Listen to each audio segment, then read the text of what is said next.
স্বাগতম বন্ধুরা। আজ আমি আমাদের বাসার সামনে একটি সেলফি তুলেছিলাম। তারপর আমরা হাঁটতে বেরিয়েছিলাম।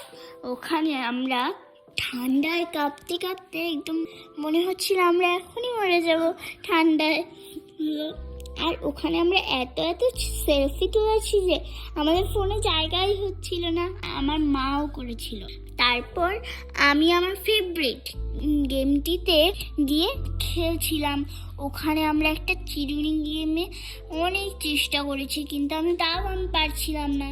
কিন্তু তাই জন্য কষ্ট নিয়ে আমি একটু খেতে গিয়েছিলাম। আমার মা বাবার সাথে খেতে গিয়ে আমরা কেক নিতে গিয়েছিলাম। আমরা তো লাইনে দাঁড়িয়ে আমি এত খুশি ছিলাম। ওখানে আমি অনেকগুলো ছবি তুলেছিলাম, আমার মা ছবি তুলেছিল, শেষে আমি ফ্লোমো বানিয়েছিলাম সিঁড়িতে। আজ এই পর্যন্তই।